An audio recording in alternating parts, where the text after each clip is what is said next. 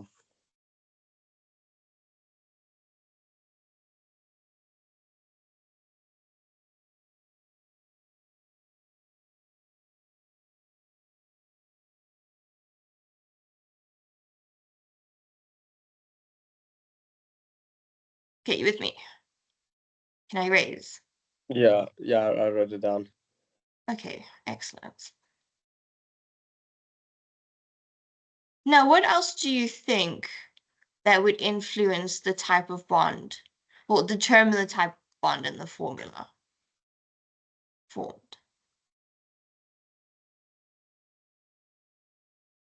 Uh the fund of our forces. Okay, so no, because remember the fundamental forces are only with covalence, but you're kind of on the right track. Okay. So the next one is your electronegativity.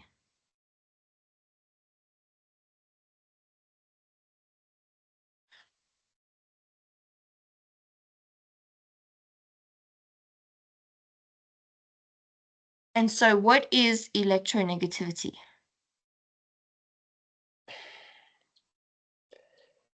Uh Isn't it the ability to attract other atoms or something like Yes. yeah. Yes, you're on the right path. Okay, so basically, it's the tendency, as you said, of an atom in a bond to attract the shared pair, remember pair, of electrons to it.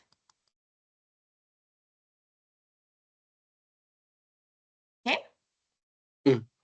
So it's a pair, remember?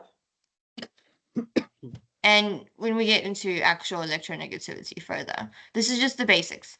Yeah. Well, it'll make more sense. So this will depend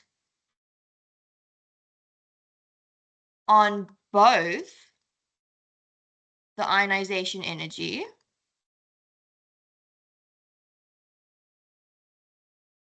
and your electron affinity, okay? Mm-hmm.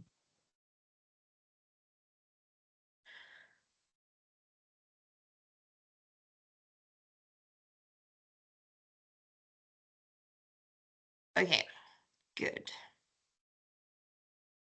Okay, so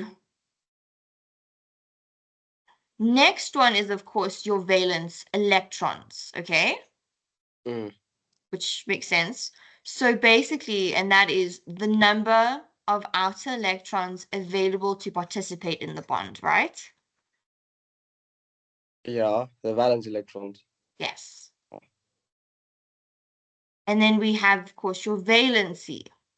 And what is actually not the actual definition, but the understanding of what valency is? I don't know. I've never been taught that. Okay. Okay, so valence electrons, the number of outer electrons available.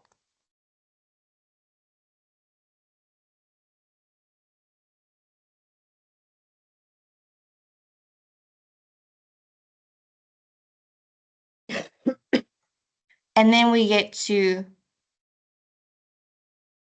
valency. So basically, this is the combining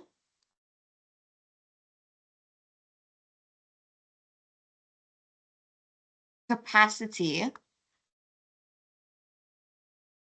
of the atom. Okay? So Yeah. basically, this is the number of charges the ion will have. So basically, your ionic bond. Or the number I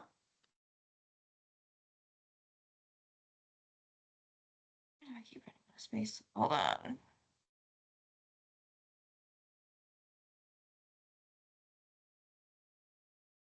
I have like a ton of space on my whiteboard. It's like a whole big thing. Oh, well, I don't.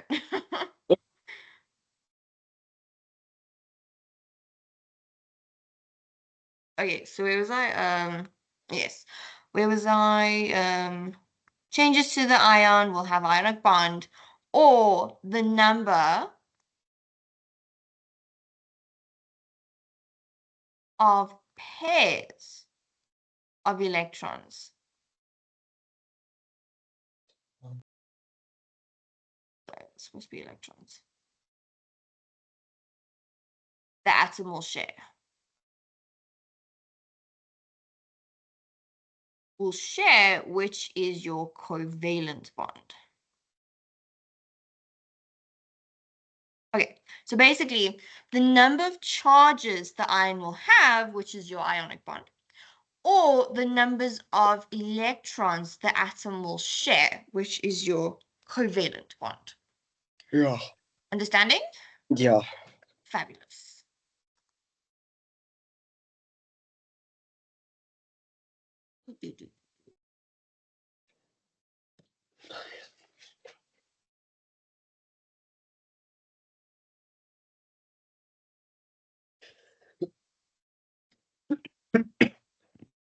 Bless you. Thank you. Okay, so you said you're okay with Lewis structures, right? The dot and cross diagrams and stuff. Yes. Yeah. Okay. Like the covalent one is easy. Like the ionic one is a bit harder, but it's manageable. I just don't know like when they. Let me just turn around my camera. But on Patreon they do like this. I don't know which one did they use in the book. Uh oh yeah, my book is now in the wrong place. It's not here.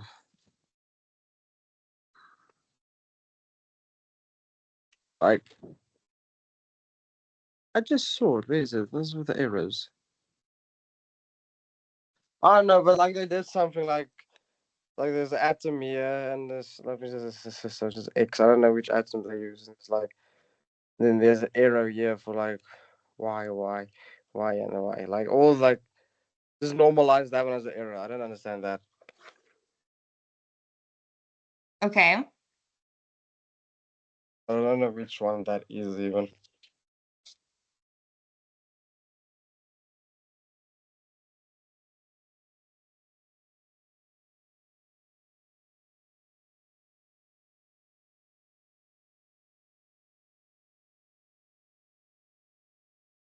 Okay.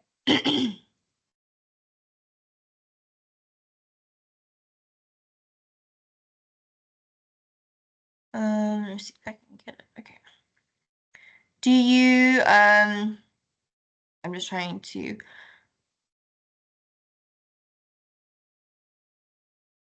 get to it. Hold on.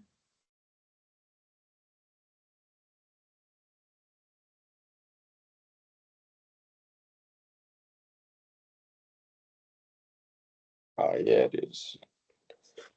Like, oh, that probably just means it's one. I don't know. It's like it's these What figure is it?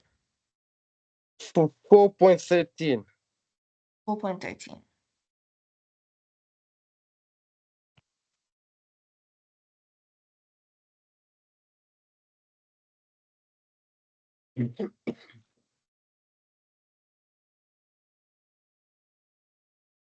Oh, the formation of a coordinate bond.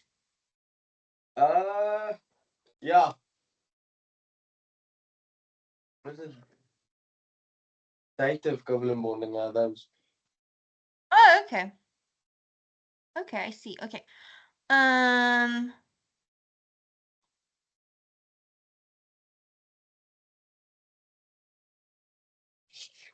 Okay, cool. Let's go to that.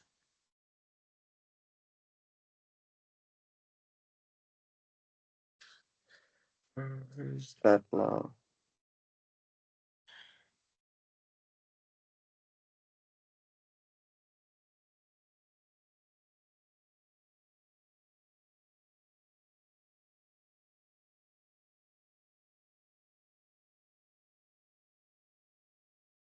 Okay, so dative covalent bonding. Okay.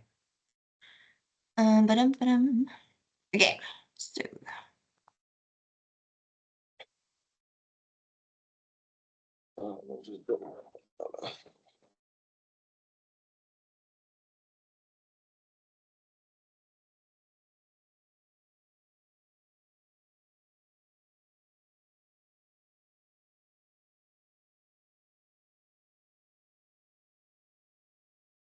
okay.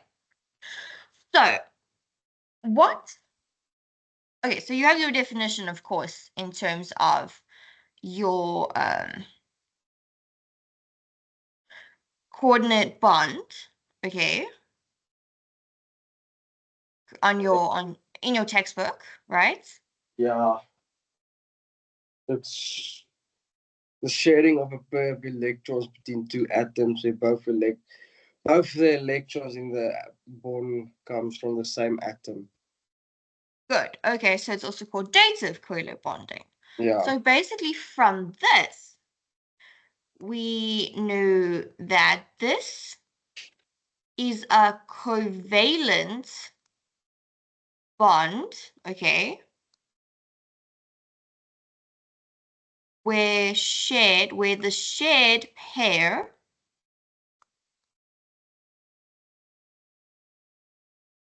of electrons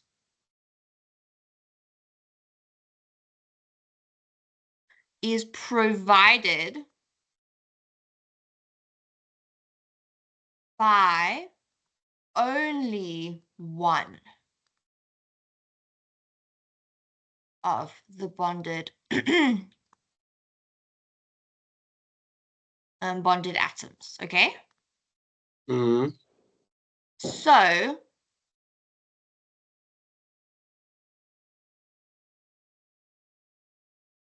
I'm just trying to make space for myself. Okay. One of the bonded atoms. So in terms of this, we have a donor, right?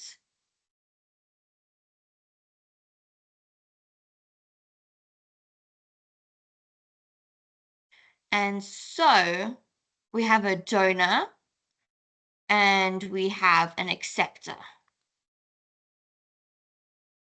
I remember we did this recently as about acid and bases. Or no, acid and alkalines. What? So the donor and the other is called the acceptor. Yeah. And this bond would be called the dative covalent bond. Okay.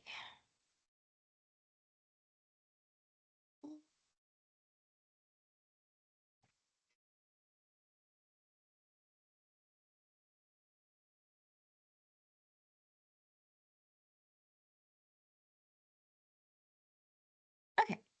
So basically, once this is formed, a coordinate bond will actually have the same characteristics as a covalent bond, because it makes sense, doesn't it? Yeah. Same characteristics as a covalent bond.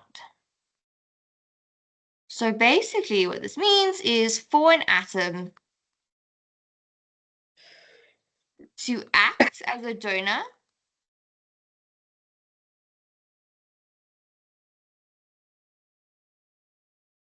this means that the atom must have at least one pair of unshared electrons. So when we talk about one pair of unshared electrons, what is another name for it? Wait, say again. When we're talking about a pair of unshared electrons, what are they called? What's another name for it?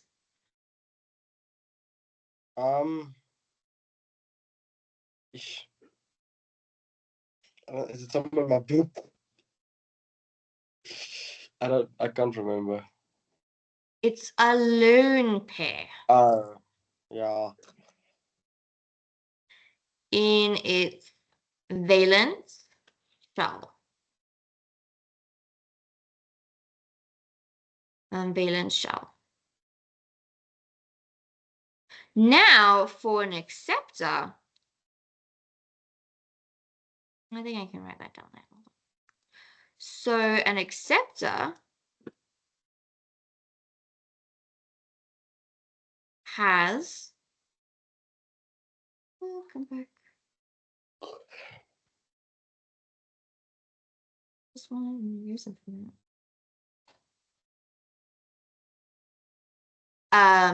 Has at least one vacant orbital in its outer shell. Okay? Yeah. Make sense? Okay. Yeah. Okay. Good.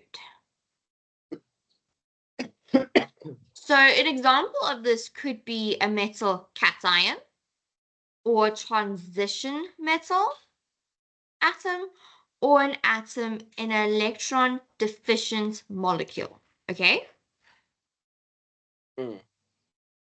And make more sense now when we start doing examples.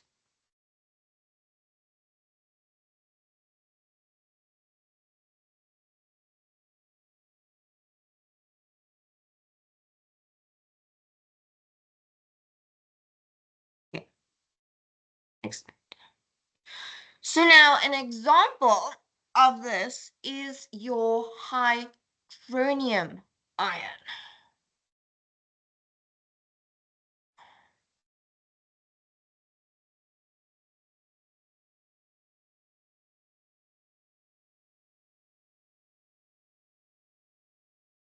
So basically, in water, the oxygen atom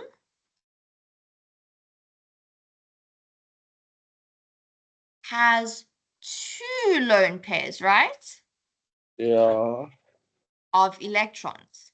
So this means they can be shared with an atom which needs them to complete its valence shell, right?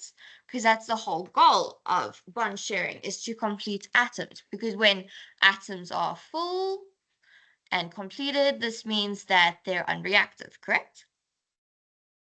Mm. You with me? Yeah. Okay, so they need, oh, sorry, no. Wrong word. They can be shared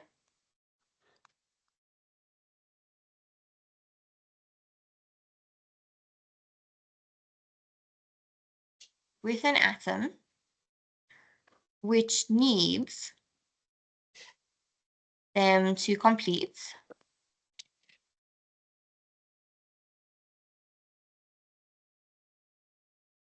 its valence shell.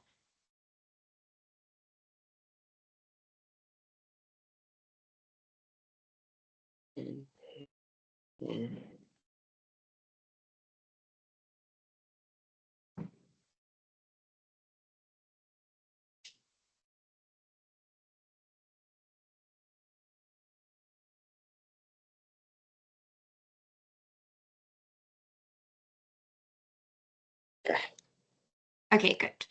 So now that we've established what needs to go where and how this must happen, let's actually look at what happens. So a proton, which is your H plus, okay, has an empty s orbital.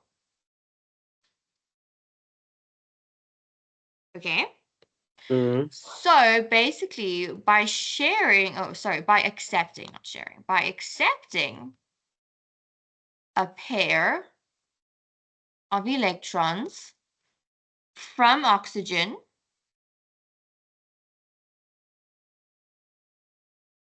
this will result in the proton, the hydrogen ion, to achieve a full S shell. Okay? Yes. And so basically the species that is formed is what we call an oxonium ion, which is CH3O plus.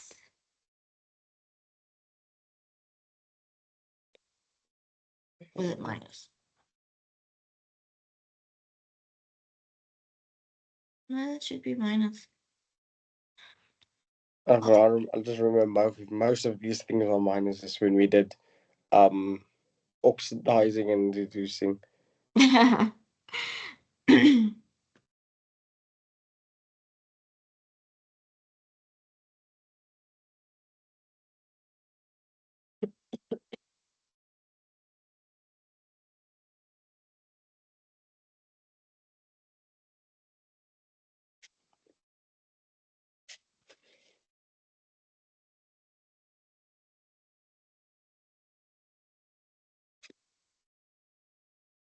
Okay, yeah, it's plus. So I was right. Okay, good.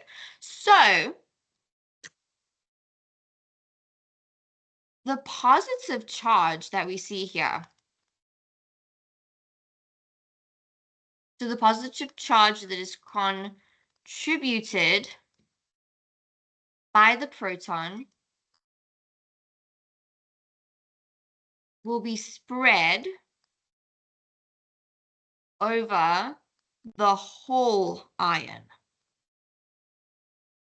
Okay? Yeah. And this will make sense just now when we do an example.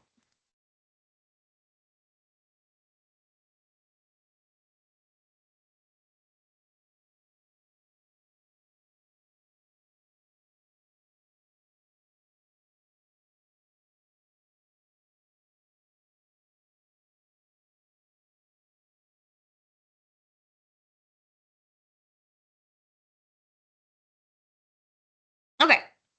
So basically, as we said, so we're still focusing on this proton ion. So the proton has 1 unit of positive charge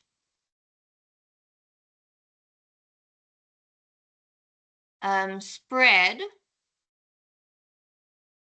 over a surface area. So it's basically the whole bond.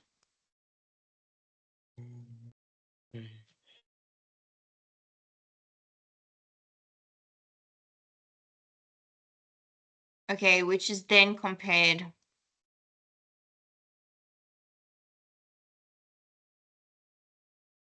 with other ions. So what results in this is the high charge density will make it extremely reactive.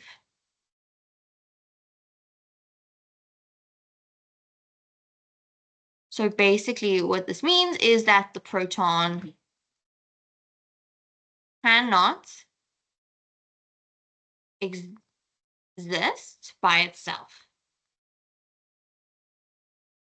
It needs to be stabilized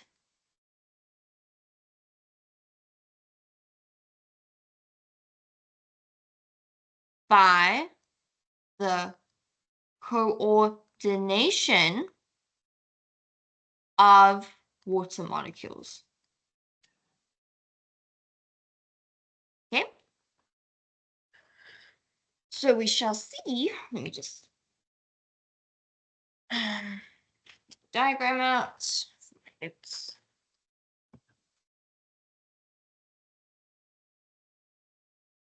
well, you write that.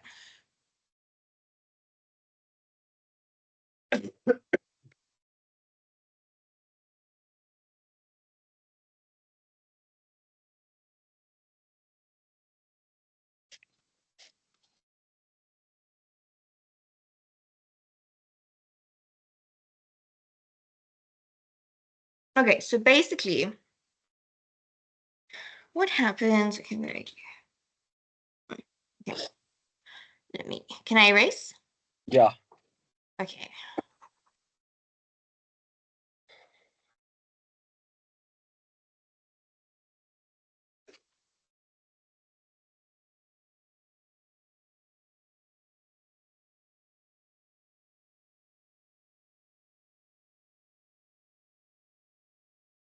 Okay, so basically, what happens is you have your oxygen, right? Mm-hmm. Shown here. Okay, so basically you have your water molecule. Yeah. So, but you have, okay, let me do this in a different color so we can. Okay, then you have two lone pairs of electrons, right? Yes. So, if I get my proton, which is my hydrogen ion, okay, so plus, plus. So what I do then is I need to get it to react.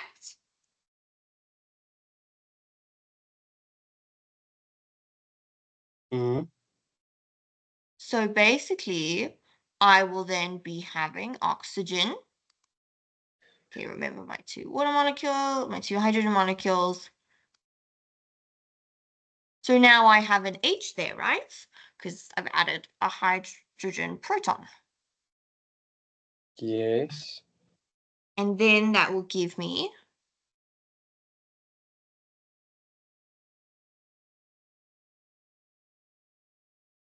one pen work. Sorry, my pen just stopped working for a second. Let me just unplug it.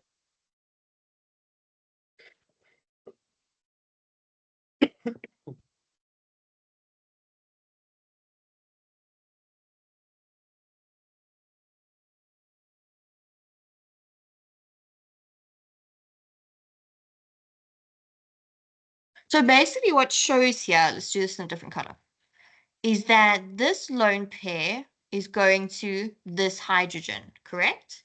Yeah. And so it will form a hydronium ion,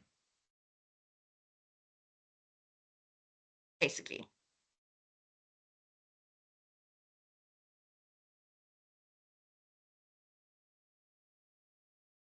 You with me? Yeah. Okay. You sure? Yes. Okay.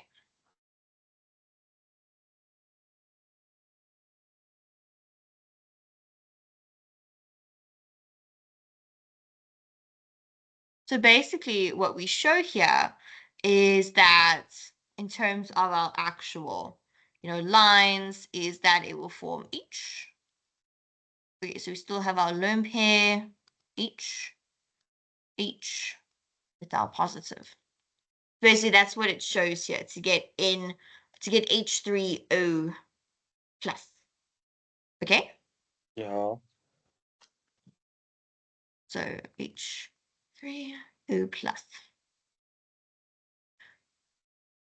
With me? Yes. Okay, good. Uh,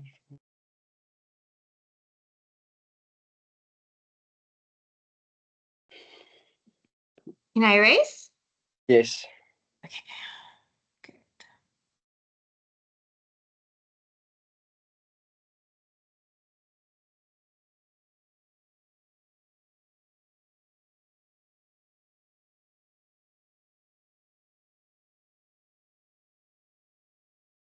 Okay. And so there's also another thing which we like to call hydrated metal ions. And so basically what happens here is that water can also coordinate with metal ions.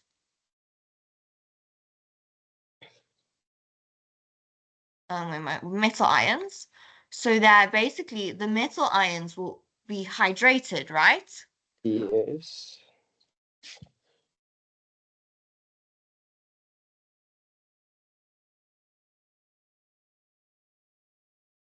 Okay, so how this process goes, I'm just trying to quickly get this diagram.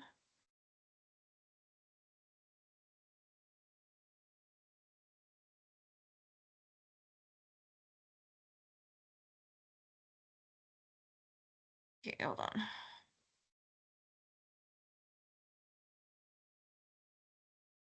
Okay, so here's a really cool example. And so the really complex name of this is hex aqua calcium 2. So it's don't worry, so H2O 6 and 2 because it's got a 2 plus charge. Okay? So Okay. how this happens is we have our little calcium with its 2 protons because it can give away 2 electrons, right? Mm-hmm. And then we have our water again. Okay, so we have lone pairs. There we go. There we go. We have H. We have H. Okay. Oh, and important, it's if we balance it, it's 6. Just so you know. Okay. Okay, it's important because that's how you get the 6 here. Okay, so now if I were to form my iron. Okay, I have my Ca. Okay, and then what happens is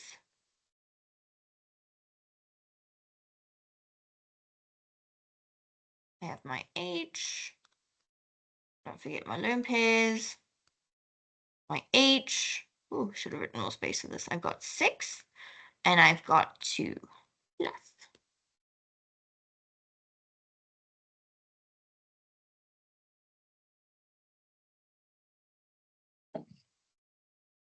Mm.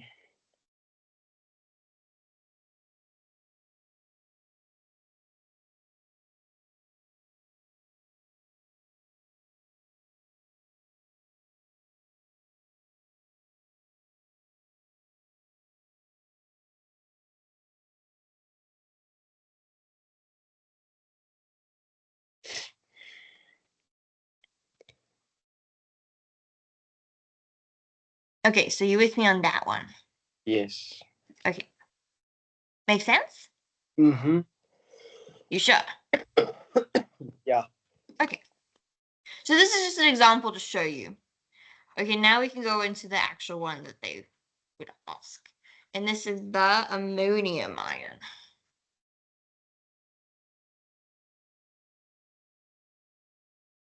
Okay, so your ammonium ion.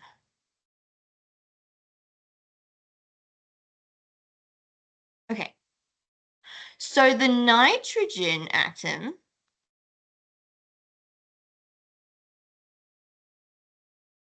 in ammonia has what in terms of its electrons?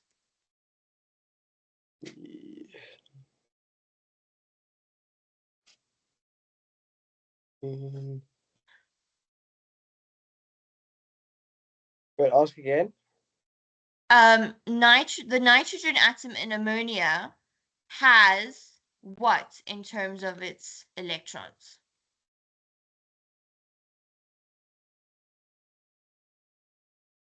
Ah, Think, think, think. in terms of its electrons, is it?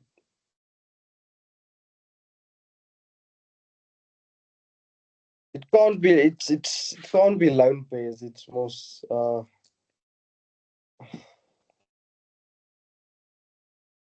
one.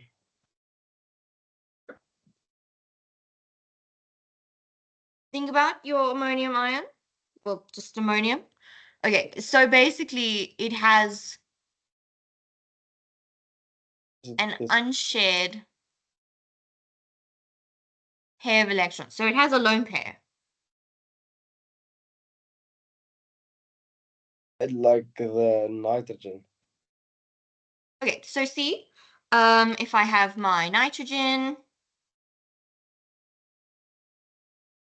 I have my hydrogens,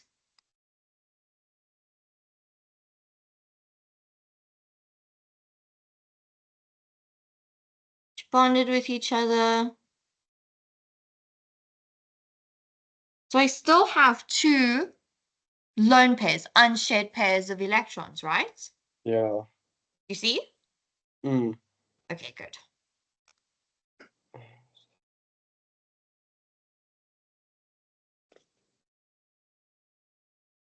Okay, I see we're going to have to go over that in a minute. Okay. Okay, so basically, where am I? So a lone pair, which is able to share with an atom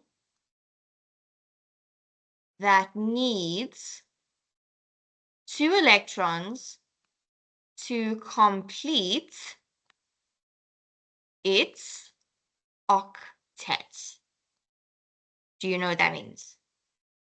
Electrons.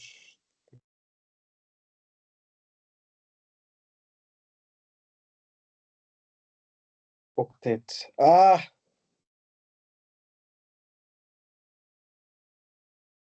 No. Okay, so basically, this is something called the octet rule. It suggests that atoms are most stable when their outermost electron shell is full, so it contains 8 electrons. So basically, it will mimic the electron configuration of noble gases. So remember, when your electron shell is full, there's no reactions happening. Yeah. So, like, that's with noble gases, right? Yeah. So basically, remember the whole goal of electrons is they want a full electron shell. Mm. So with the nitrogen atom, it's already bonded to 3 hydrogens, so it has 2 lone pairs. So these 2 need to go so it can become a full shell, right? Yes. Okay, so that's the whole purpose of it. So basically, the ammonium ion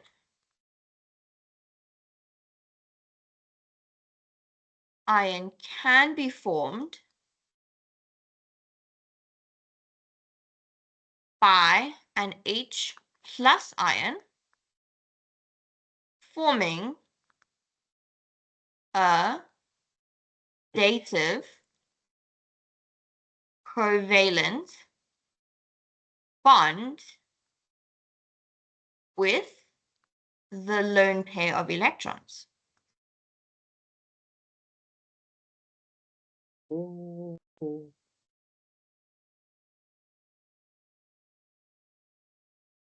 Yeah. Okay. So let's do the diagram.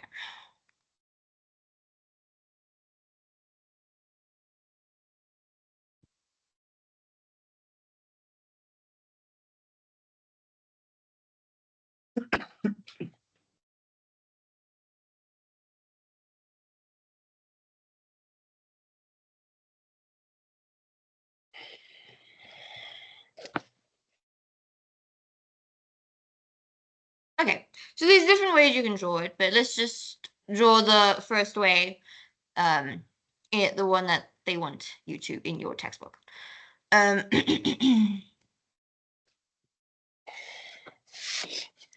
Okay, so basically what happens is we have nitrogen, we have hydrogen,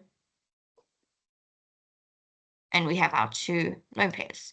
So X0 shows the bond that's formed, X0, H, H, H.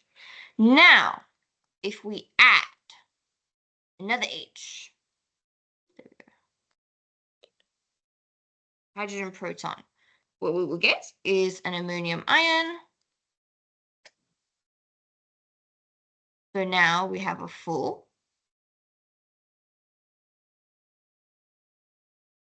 bonded pair. Okay, deep, deep, deep, deep.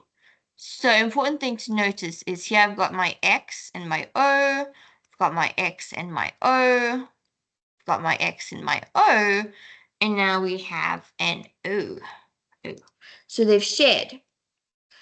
So basically, how we see this is, why did you do that?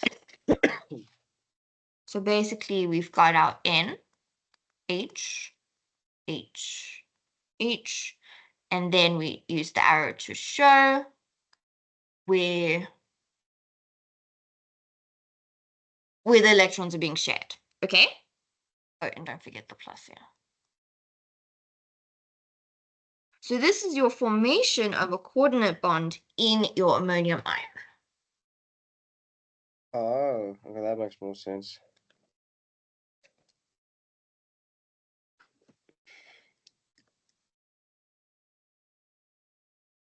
Hold on. It was just basically show lone pairs. Yes.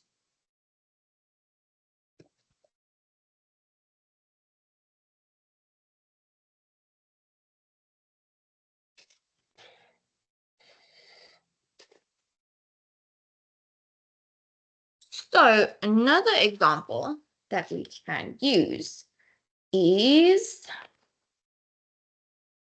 okay, so basically, let's do this in terms of a normal reaction.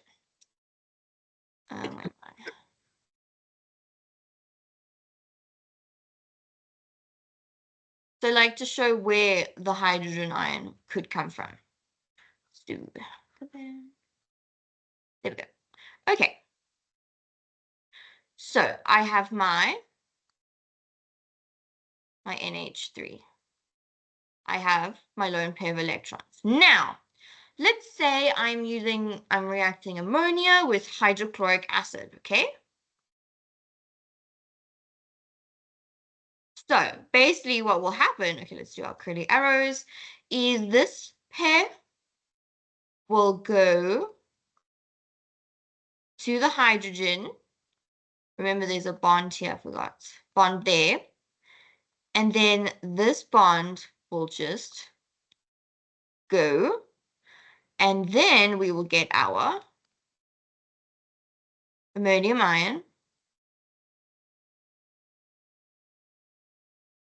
And then plus Cl minus.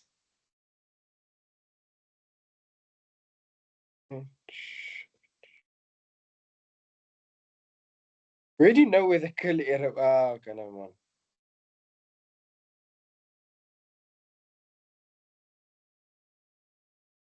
You with me?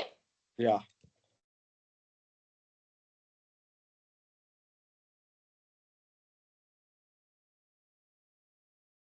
What was your question about the curly arrow? No, I just figured it out. I'm like, oh, okay, the hydrogen goes there. Yeah. So your hydrogen, you got your 2 electrons, the hydrogen will go there. And then we show this to show that, chlorine is what? Gaining an electron, correct? Yeah.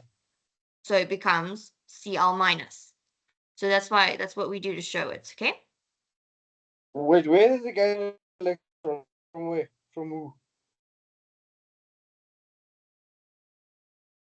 Well, remember, okay, so the hydrochloric acid, it's bonded together, right? Yeah.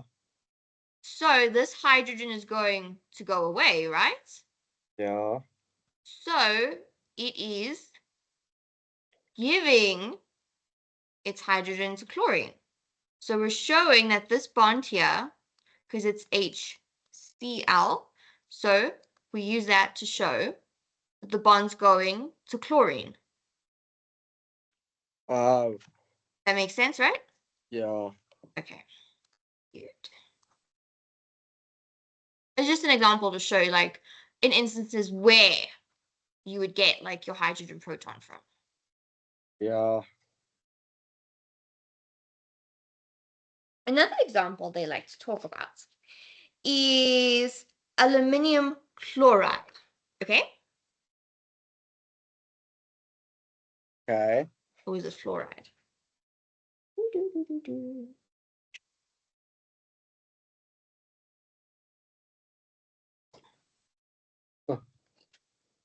Al. Yes. I'm using to see the periodic table in front of me as like on the last question it has one of these. Pardon? I'm using a test because they give us periodic tables tests with the Cambridge tests. So like one of the questions is the stuff we're doing now. These I did this with my teacher. Oh, okay. This is a lot more complicated. Like I don't know.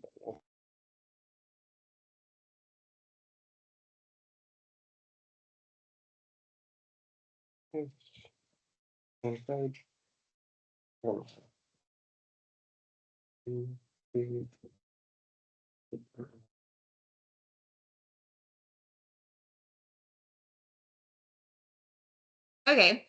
So an example is so as I said, another molecule that has coordinate bonds is aluminium chloride. So at high temperatures, aluminium chloride exists as molecules with the formula. Okay, let me just erase you.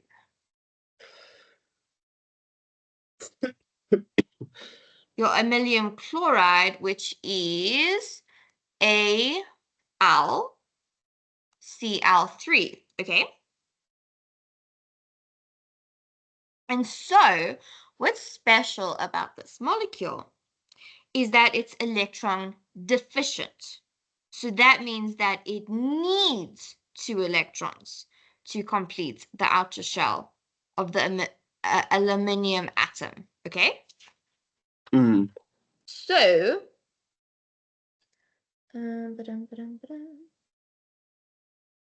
okay, so basically,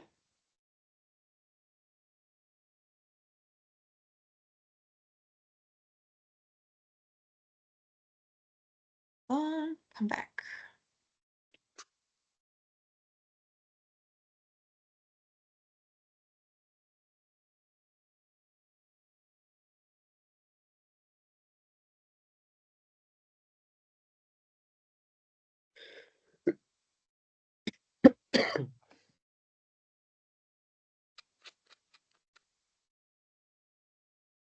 Sorry, I'm just looking for the diagram. That's okay.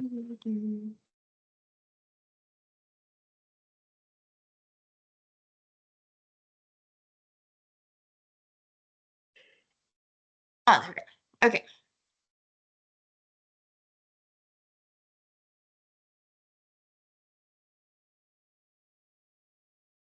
So basically, your aluminum chloride is, okay, is an electron deficient molecule. So therefore, what happens is neighboring molecules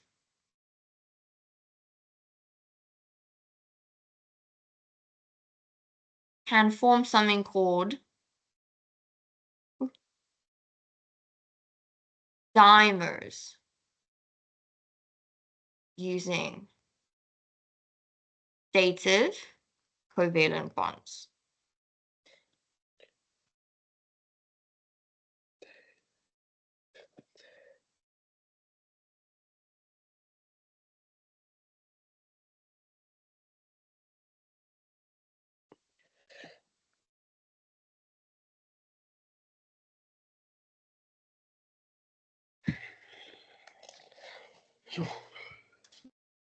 You okay?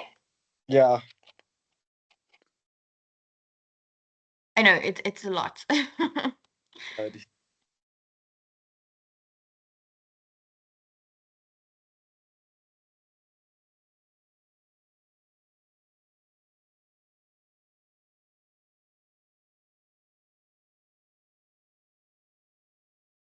Okay, there you are. Okay, so this is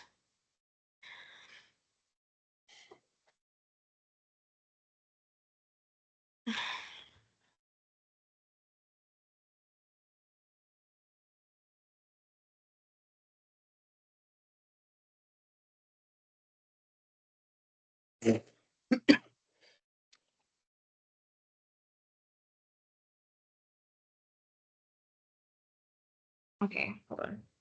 Come back. Okay, cool. So what happens is, oh no, come on. No, okay. So I'm just gonna need to erase this so I can get the whole thing.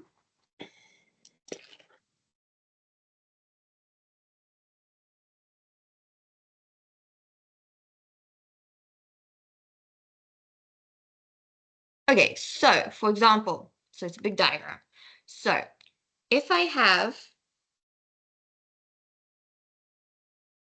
so basically what happens is two molecules of AlC3 will combine. So I first have my aluminium. No, I need a bigger one.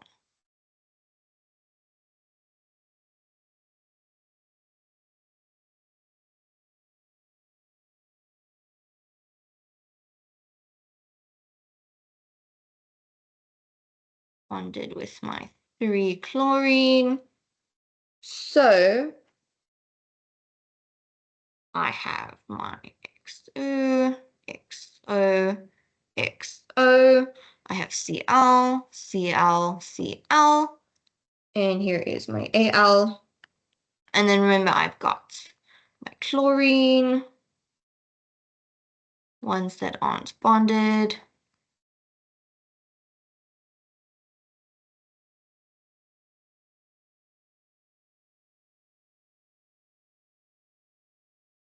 Oops, sorry. No. So now I'm going to plus another one, 2, 3, 4.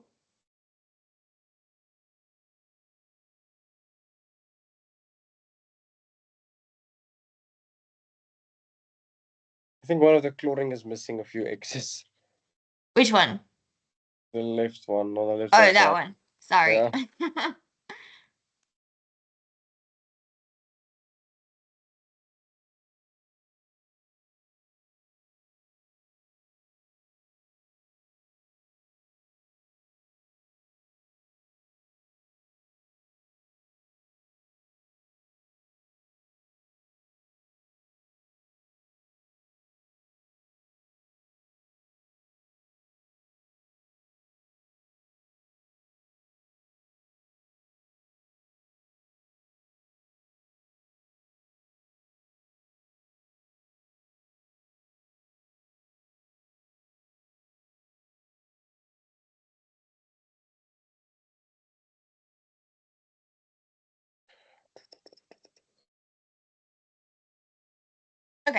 So basically, as it said, it's electron deficient, okay? Mm. So basically what happens is that it shows where our bonds need to react.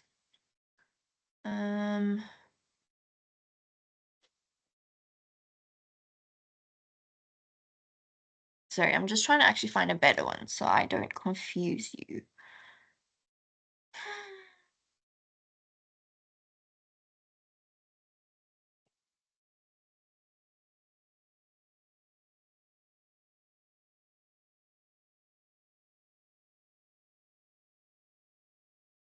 Where are you?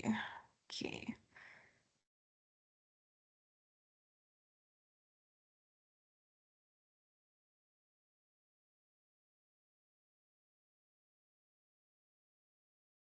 Okay. Well, it looks like we're doing this one. Where are you? Ah, okay. So basically what will happen is now we've added it. And so now, here's where things get really cool. Is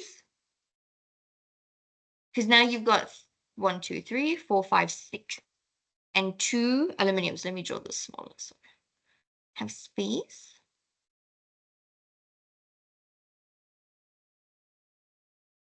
A L.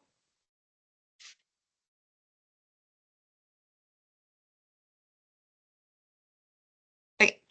So now I have my chlorine. I have my other chlorine. And I'm going to have. Why do you do this to me? Sorry, hold on. Oh no, just redraw this. Okay. So I have my aluminium.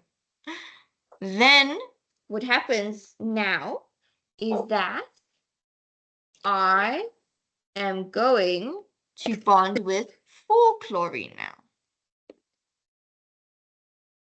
Well, another one to make 4. Okay? Uh, uh, You'll see now.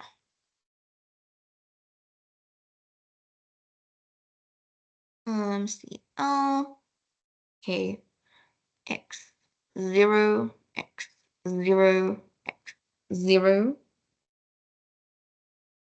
No, sorry, that's X, X 0. Okay, you with me? yeah. Okay, let me do this in different. Let me do those X's in different colors. Okay, so then now what happens is we're going to now fully bond. Oh no, that's a terrible circle. Sorry. So now what's going to happen is, no,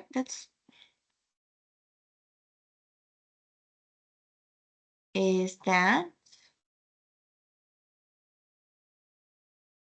we have our aluminium here.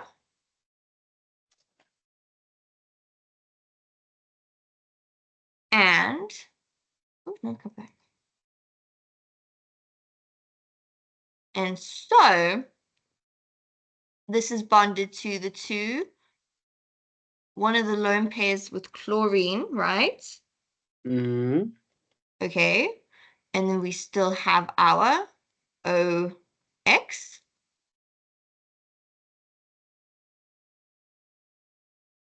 And then we have, yes, and then we have our other chlorine. And then we have our last chlorine, which is OX. That is OX. And then remember, we've now got, instead of the, wait a minute. So now instead of, okay, no, let me draw this. So we still have on the first chlorine, we still have our 3 pairs of lone pairs, okay? Because nothing happened. Mm. So now on this one, we still have our 3 lone, 3, 6 electrons. Now on this chlorine, okay, it's bonded with aluminium again. So that means we'll have two. Only two, okay? You see? Yeah. And the same goes for here because it's also bonded to the,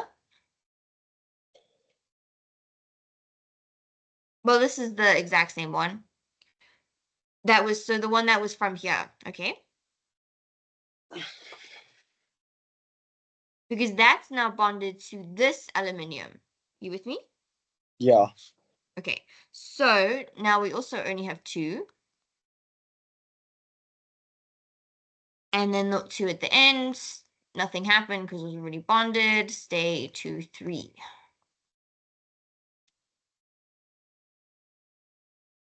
Okay? Mm-hmm.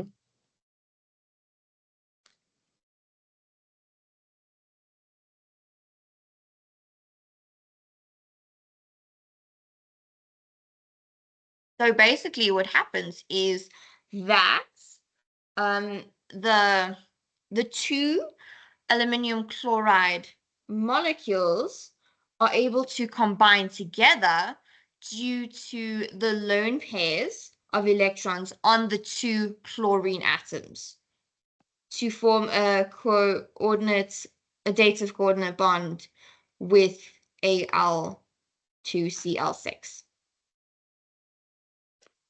Ah, okay, that makes sense. And so basically what this forms in terms of its structure, AlCl, because we've got our go away, Cl. So we've got our 3 here. Now, what happens is we're showing that this Cl shares its lone pair with chlorine.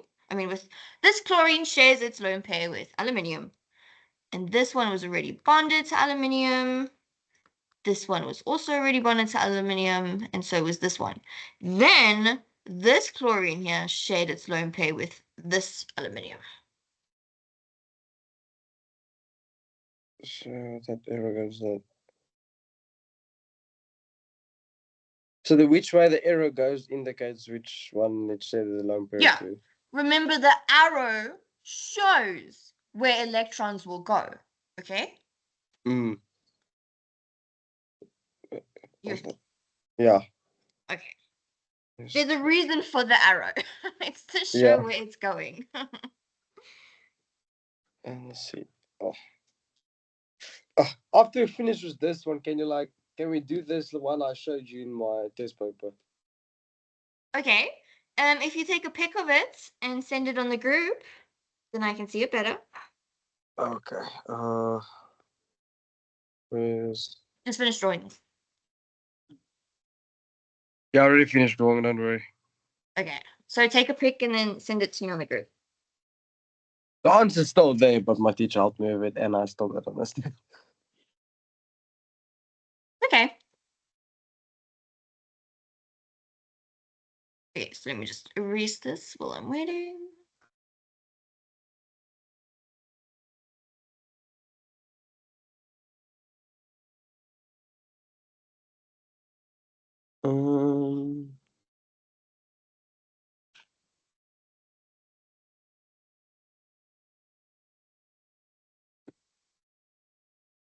Okay, let me just download it.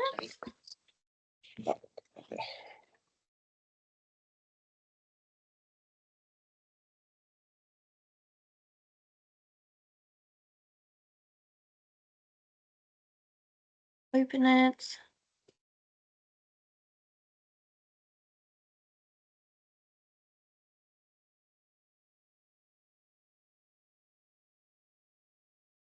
Okay.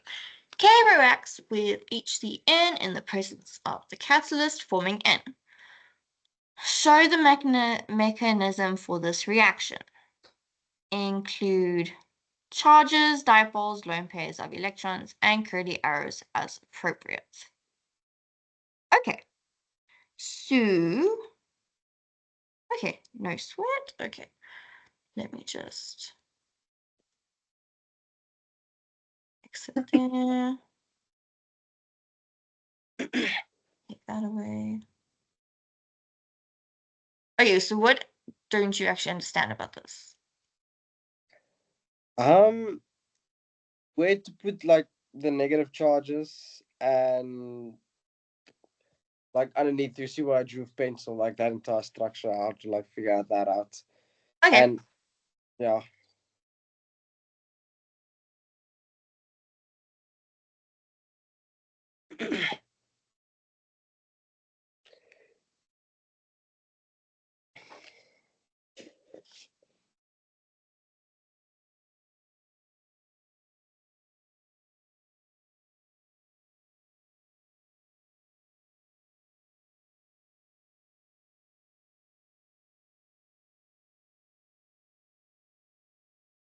Sorry, just give me a sec.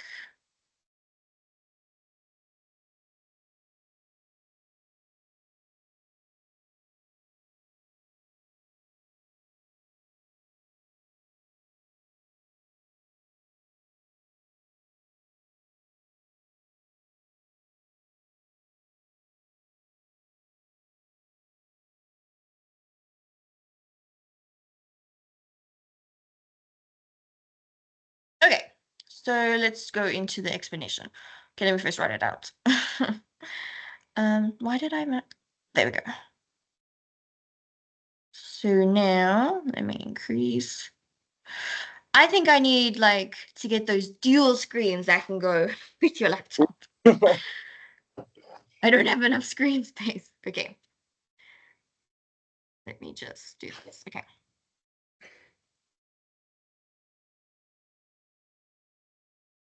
Okay. So start off with K. So K is labeled. I've got O, E, C, and C2H5. I have my lone pair of CN.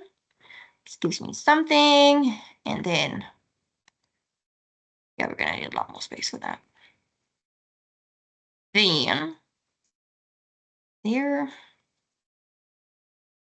it will, let me use my phone. It's easier. Come back.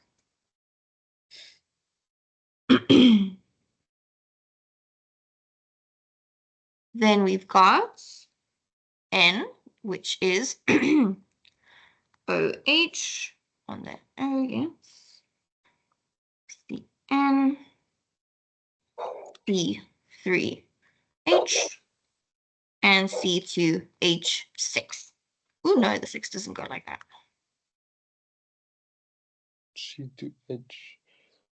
Okay, cool. It's a 5. That's not, oh, 5, sorry. Oof, that makes much more sense. I was like, this doesn't make sense. Okay. Then it's, you forgot by the like the lone carbon there by K, there's H3 in front of it. Where? Okay. Oh! Sorry. Let's redo that. Oof. Yeah, this 2-screen thing is so hard. Yeah. Definitely gonna need to save up and get those dual screens. Okay, wait. Let's redraw this. So I have C, O, C, not 3, C. It's been a long week. Yeah. Okay, then I have my C. Oh, thank you. That's fine. And then I have my CN. Okay, we're back on track. Yeah. Okay, so the explanation for this is it is going, so the reaction is what kind of reaction? I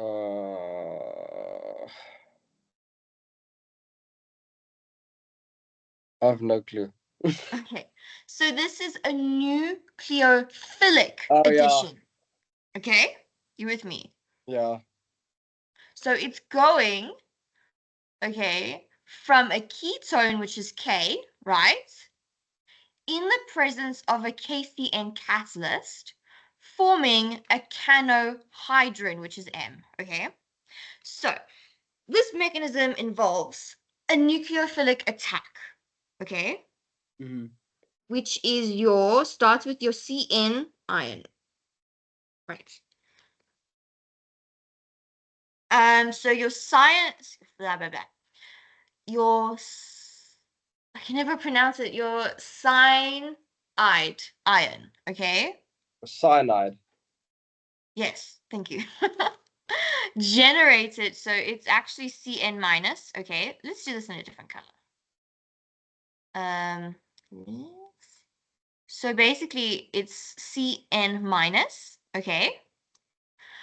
Is generated from the KCN catalyst, acts as a nucleophile and will attack the electrophilic carbon atom on your carbonyl group in K, right? You with me on that?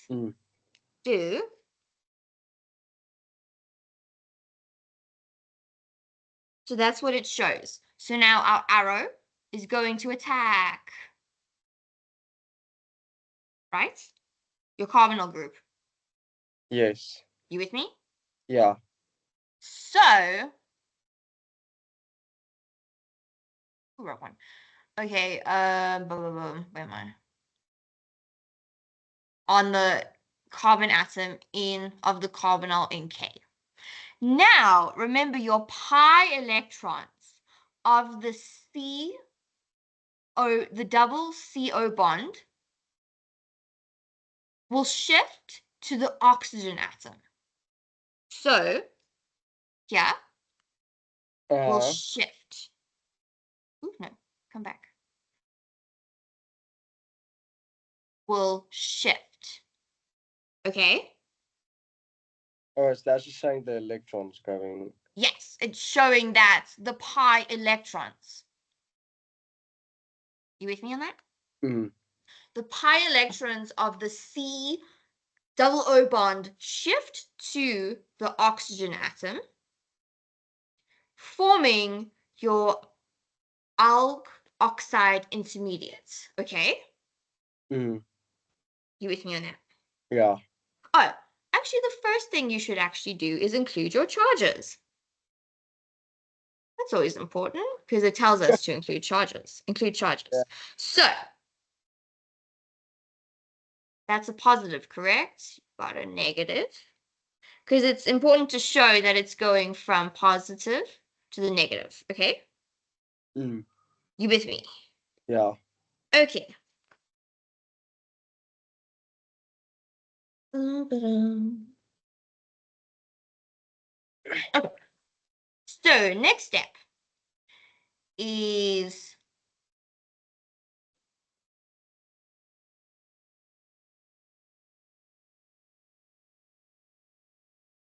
okay. So we've shown that a curly arrow will go from the lone pair of the cyanide ion to the carbonyl compound. Yes, carbonyl carbon of K. Oh, my battery's about to die. Charger. Just give me a sec. Why is the plug so far away?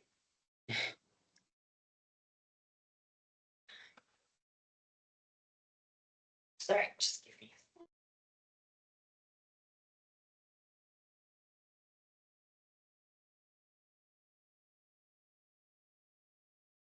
sec. Okay, structure.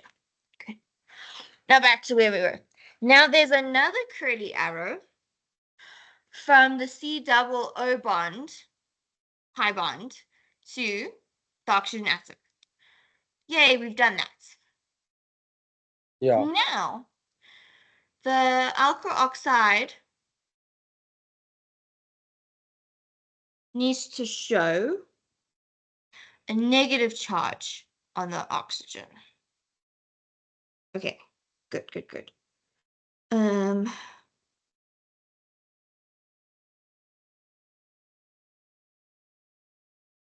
Okay, cool. So now, okay, I'm gonna get my pen out. So let me just draw it out, then I'll explain it.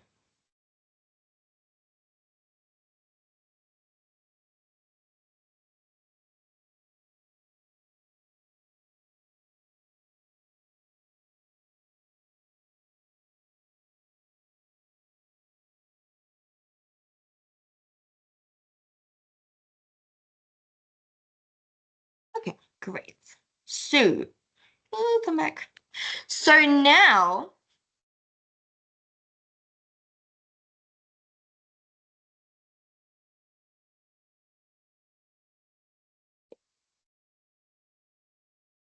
okay, so remember, it's a nucleophilic addition of HCN, okay? Yeah. So now, what happens here is, so there will be a negative still on the oxygen. Okay. And then remember we have our H here with a positive charge. Okay, so basically what will happen is, where am I? The alkyl oxide, which is here, intermediate, is then pronated, so the proton goes by the HCN or the water, if present, to form cyanohydrin, which is N, and regenerate the cyanide ion. So, what it means here. So now remember, our bond now becomes a single oxygen, right? Yeah. So basically, Is what that happened? the nucleophilic thingamajig? Yes, Like, nucleophilic, let me check. yeah. So basically, from the negative charge to the proton, okay? The curly arrow, okay? You with me on that? Yeah. And this is what, okay, so it's from the HCN. So it's to proton H from HCN. Now, so now we have a curly arrow. Now we have a curly arrow from the HCN bond to the nitrogen atom, which we've already done, to show the formation of Cn minus. So where am I? Where am I?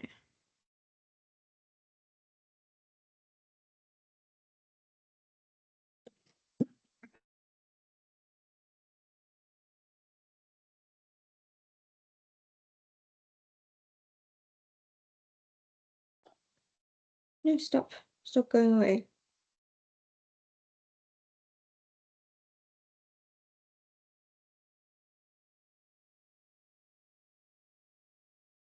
Yeah, basically. So what happens is, okay, so so now we've shared this. Now we need to show the formation of Cn.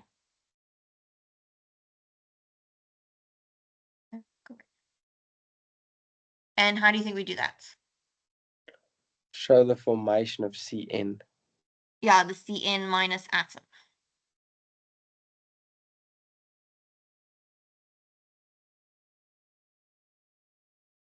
Haven't we done everything already? No, there's still a little bit more to do.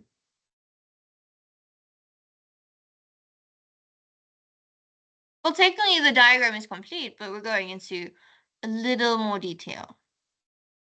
Oh. Cn negative. Where's that now?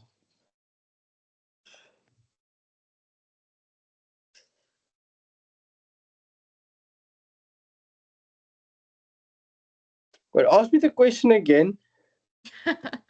Okay, so just hold on a sec.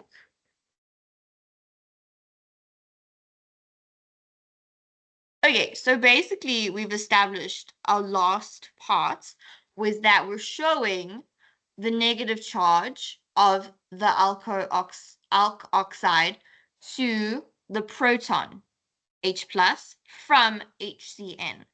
Now, you need to show the formation of the Cn ion, correct?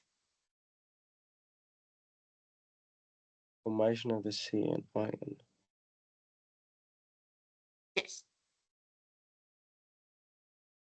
Yeah. Because basically, you remember, okay, so we're showing the intermediates. So basically, our electrons here go to the H, right? Mm-hmm.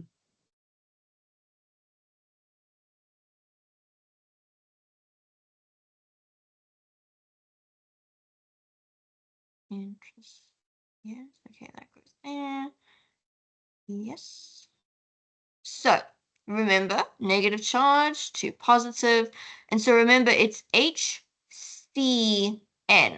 Okay? Yeah.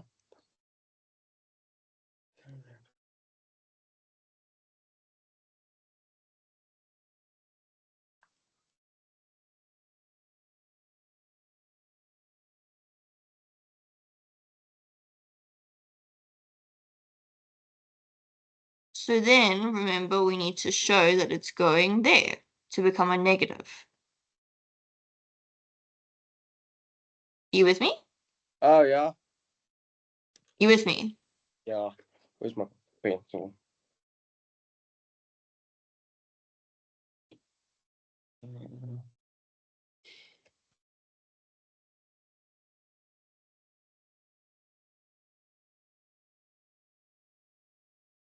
Okay, and this is what we call here.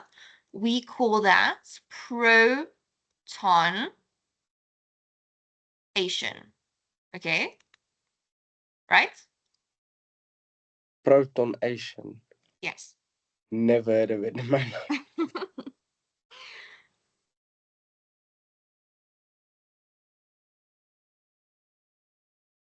And so that will lead you to get N.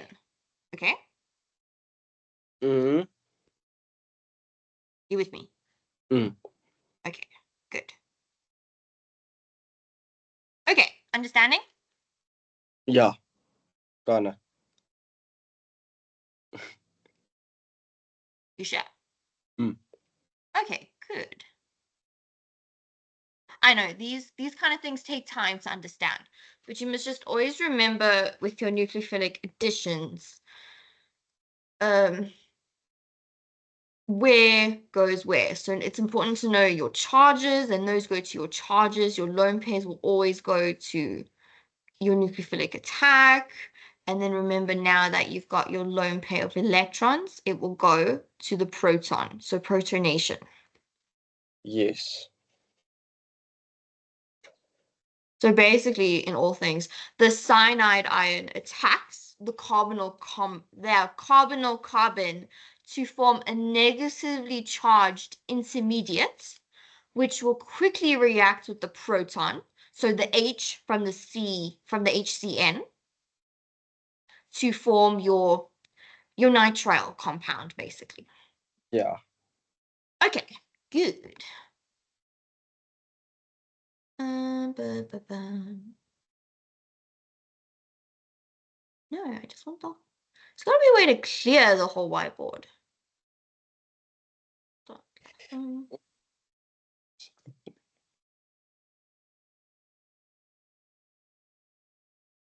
Okay, wait, hold on. Let's see. Let's see if this works. No, that doesn't work. This work.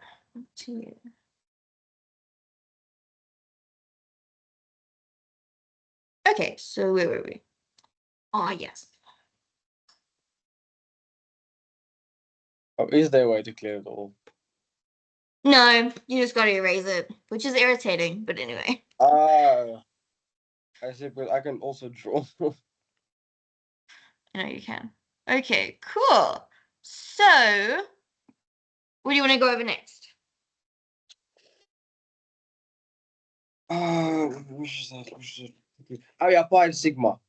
Pi and sigma bonds. Okay.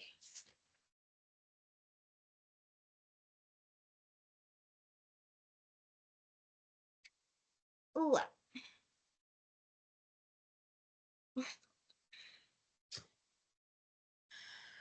Um,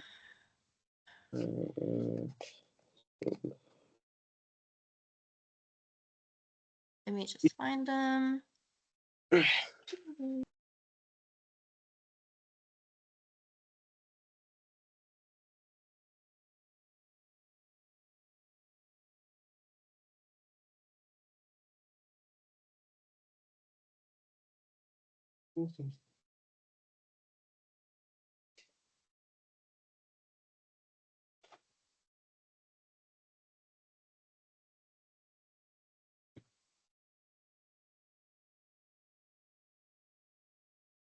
Sorry, just give me a sec. Just opening up my notes.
Okay, good. Okay, so now these will be orbitals. Okay, start. So now this is all about your bond overlap. So it's Yeah. basically about your bond overlap in covalent bonds. Okay, let's see where am I going from here. So as we know, a single covalent bond is formed when two nonmetals combine, right? Mm. So each atom that combines has an atomic orbital containing a single pair, blah, blah, blah, a single unpaired electron, okay? Yeah. So let's write this. So when a covalent bond is formed,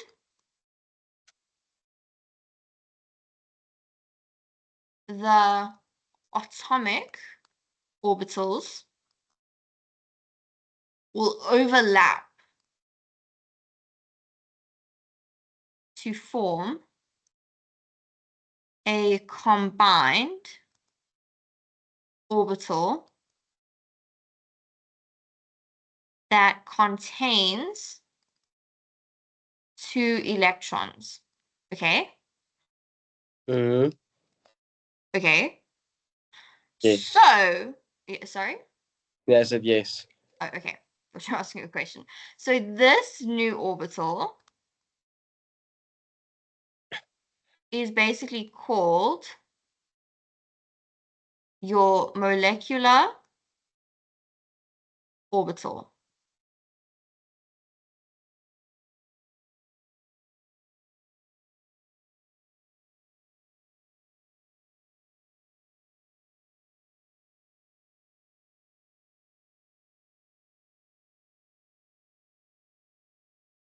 You with me?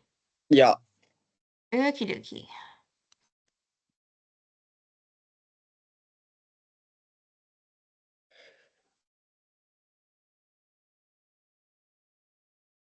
Okay, so the greater, and this is very important, atomic orbital overlap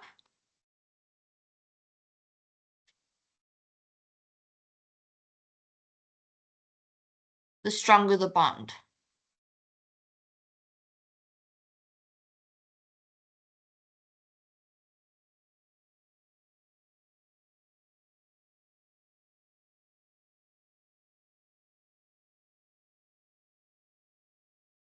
Okay, oh, sorry, thought you're busy. Okay, so now this is where we go into our sigma and pi bonds. So your sigma bond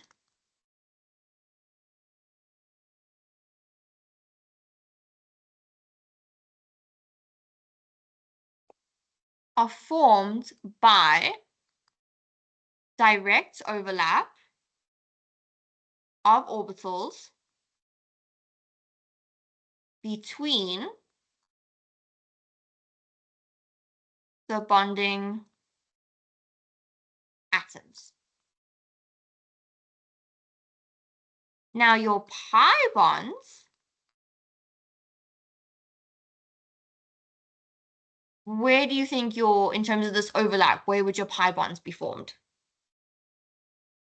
Isn't it like parallel to each other? Like let me draw it. Since I have this newfound information, it's like this here, like this area, isn't it? I Is don't it see drawing? your. Ah, okay, never mind. I don't see it. Sorry. No, Okay. like it's drawing. I can see it's drawing now. It's like parallel from each other, like the. Oh my soul. Yeah, you're definitely on the right track. Don't worry. So the pi bonds are formed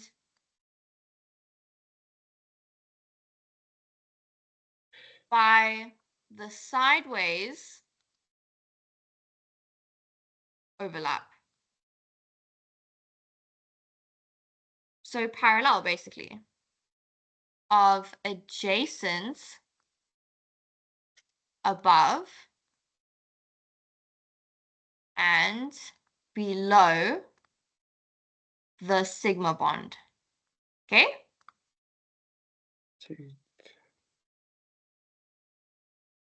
Yeah.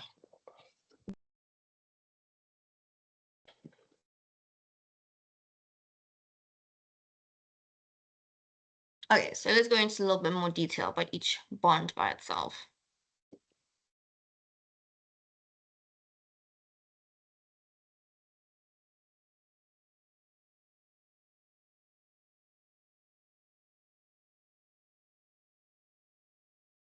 Okay, so let's start with sigma bonds. So these are formed, as we just said, from the end on overlap of atomic orbitals. Okay? Mm-hmm. So basically, think about your s and p orbitals. So your s orbitals overlap this way as well as your p orbitals. Okay? As yeah. So basically what happens is let's do this in a different color. I have my s orbitals.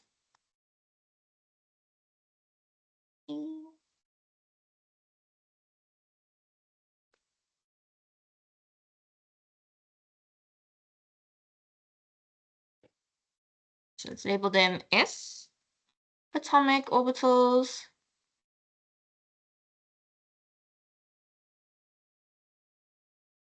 So these are both your s atomic molecules. And then we have molecular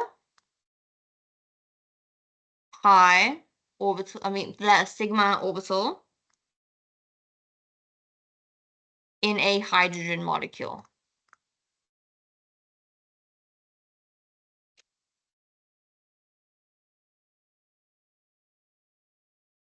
So basically what it's saying is that sigma orbitals can be formed from the end-on-end overlap of s orbitals.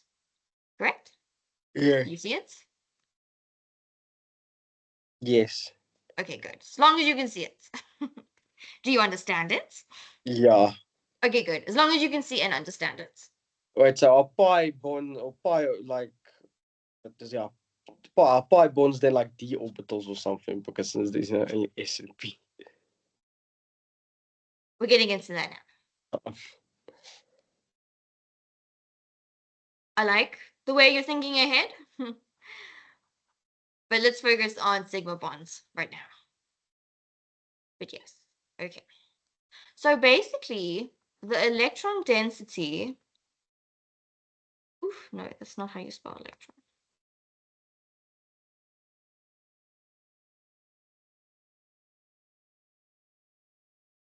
Density in a sigma bond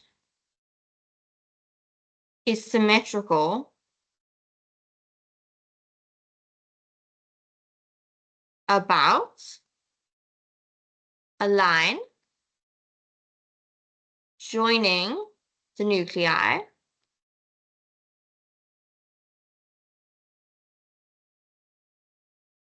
of the atoms forming the bond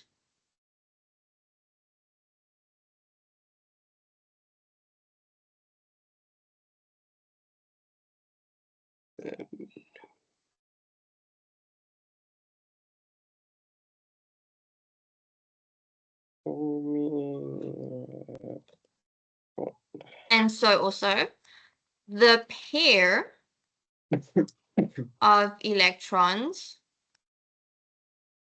is found between the nuclei of the two atoms. Okay. Atoms, yeah. And then there is an electrostatic force of attraction between the electrons, any more space, and nuclei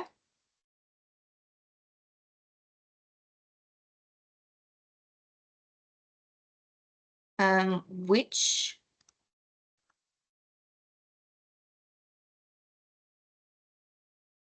bonds the atoms to each other.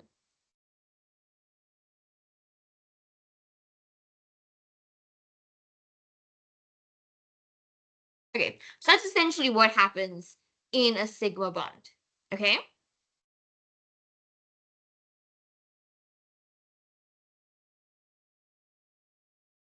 You with me? Yeah. Okay. Let's erase.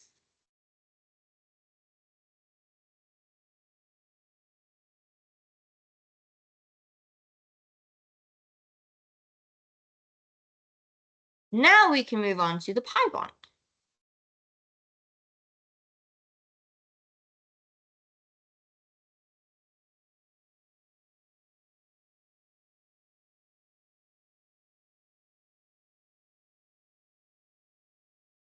So your pi bond.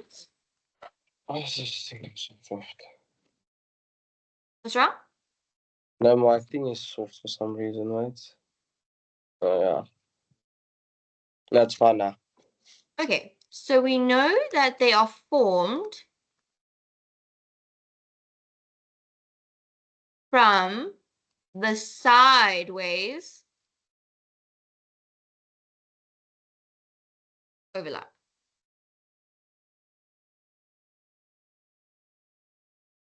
Of adjacent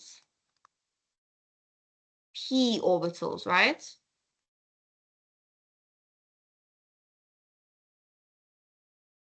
So what's important to note is that the two lobes, and you'll see this now when we draw the diagram, that make up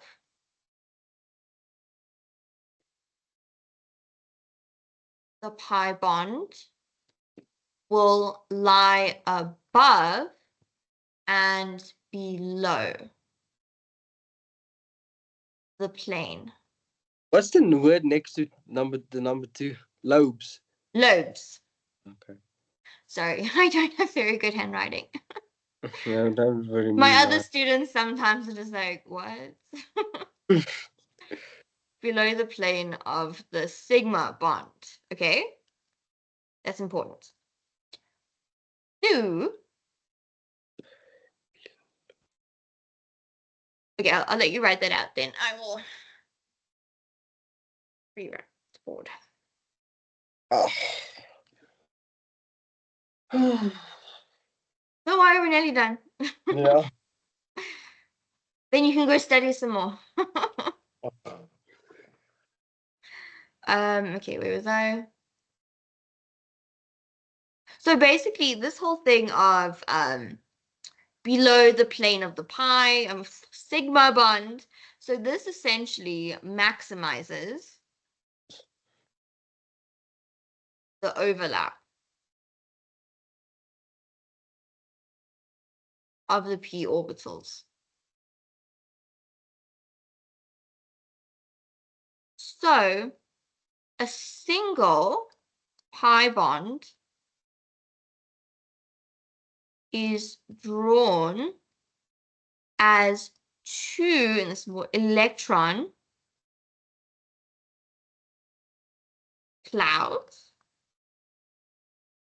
So basically, one arising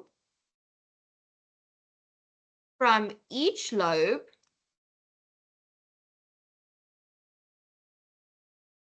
of the p orbitals. So again, we go to the two clouds of electrons in a pi bond represent one bond containing two electrons.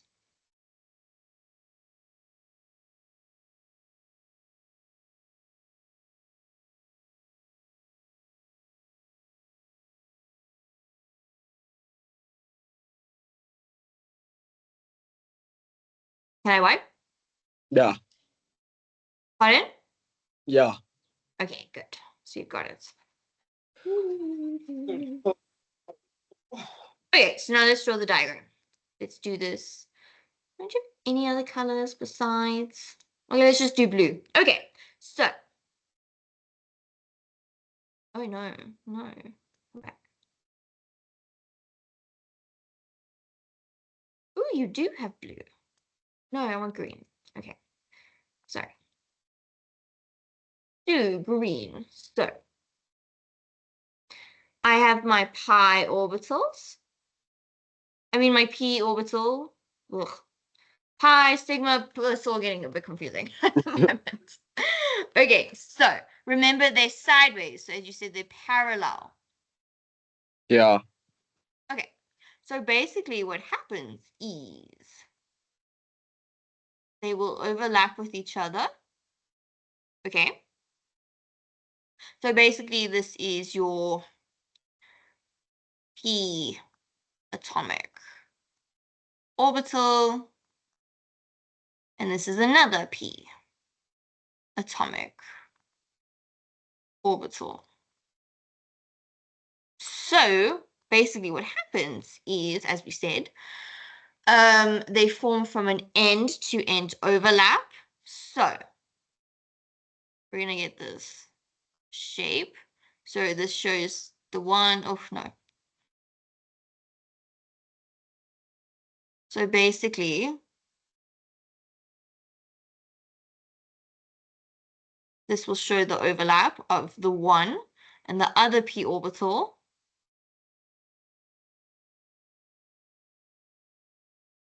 Yeah, it's supposed to.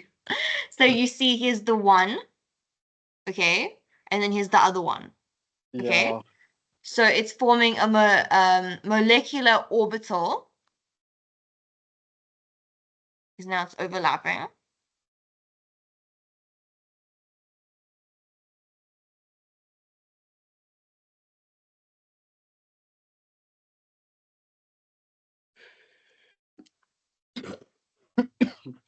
So it's the end-on overlap. And so we also need to remember, so basically it would look like this. Yeah, do. And so these here are our actual pi bonds.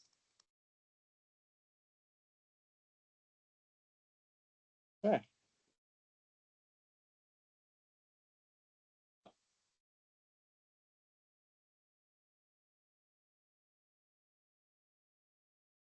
So, as you can see, they're overlapping sideways, right? Mm. So that's what happens. Okay.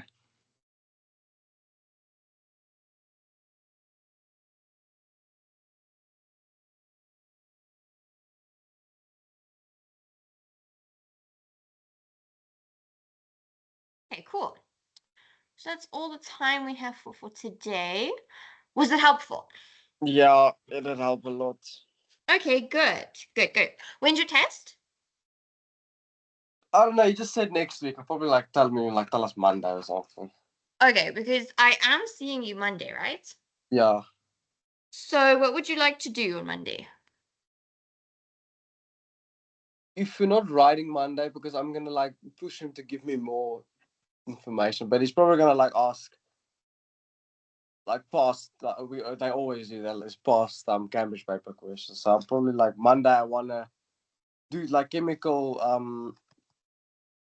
Bonding bonding. past paper questions. Yeah, but I have documents I just did I said I have one where there's a topical past paper for chemical bonding, so I can just send that on the group. If you can send it to me before the lesson, then Yeah, that'd be great. I will. Okay, cool. Okay, have a good rest of your weekend. You too. Thank you. You're welcome. Bye. Bye. Stop recording.